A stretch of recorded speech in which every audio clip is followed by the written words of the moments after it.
Adıge'ye Devlet Üniversitesi 1940 yılında kurulmuştur ve Adıge Cumhuriyeti'nin en eski üniversitesidir. 79 yıl boyunca modern teknolojik ve bilgi temelindeki bilimsel okulları ve yüksek nitelikli fakülteleriyle bölgesinde lider bir üniversite oldu. Adıge Devlet Üniversitesi, Güney Rusya'daki en iyi bilimsel kütüphanelerden birine sahiptir.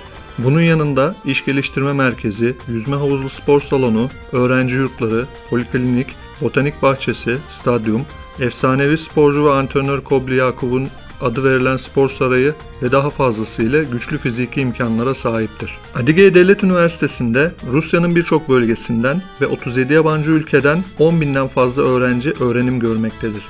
Üniversitemiz, uluslararası eğitim ve bilim programlarına katılım sağlayarak Avrupa, Asya ve Amerika'daki üniversitelerle işbirliği halinde ortak projeler yürütmektedir. İş Geliştirme Merkezi, inovasyon ve küçük işletmelerin gelişimi için bir platform olarak faaliyetlerini sürdürmektedir. Adıge Devlet Üniversitesi, sağlık tasarruf teknolojileri, genetik, immünoloji ve jeobilgi teknolojileri alanında benzersiz bilimsel gelişmelere sahiptir. Bu kapsamda beden eğitimi, spor ve sağlık yenilik merkezi oluşturulması planlanmaktadır.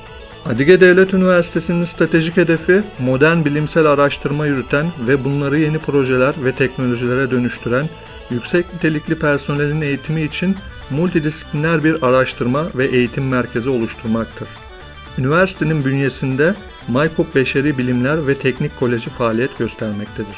Üniversite bünyesinde Rusya'da en iyilerinden biri olarak kabul edilen ve matematik, bilgisayar bilimi ve doğa bilimleri alanındaki yetenekli çocuklar için etkili bir arama ve destek sistemi kurulmuştur. Matematik ve Doğa Bilimleri Devlet Okulu'nun 20 yıllık bir deneyimi ve yüksek eğitim standartları ile arama destek sisteminin eşgüdümlü çalışması sonucu Adıge Cumhuriyeti, Rusya bilimsel olimpiyatlarında matematik, fizik, bilgisayar bilimi, astronomi ve biyoloji alanlarında önemli başarı ve dereceler elde etmiştir. 2017 yılında Rusya Federasyonu hibe yarışmasında kazandığı zafer sayesinde aktif olarak bilimsel ve eğitim projeleri hayata geçiren Kafkas Matematik Merkezi üniversite bünyesinde kuruldu.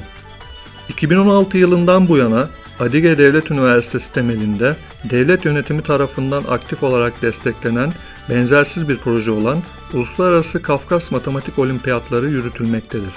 Olimpiyatın amacı, birleşik kültürel ve eğitim alanı oluşumunu teşvik ederek Rusya'nın güney bölgeleri, Kafkasya ülkeleri ve Karadeniz'de matematik tutkusu olan öğrencilerin arasındaki bağları güçlendirmektir. 2019 yılında yarışmaya Türkiye Cumhuriyeti de dahil olmak üzere 11 ülkeden öğrenci katıldı. Adıge Devlet Üniversitesi, büyük gençlik projelerinin, festivallerin, yarışmaların, forumların ve olimpiyatların uygulanması için zengin bir üniversite geleneğine sahiptir. Sadece eğitim almak ve akademik kariyer için değil, aynı zamanda yaratıcılık, spor ve çeşitli gençlik girişimlerinin uygulanması için de iyi koşullara sahiptir. Adıge Devlet Üniversitesi'ne hoş geldiniz.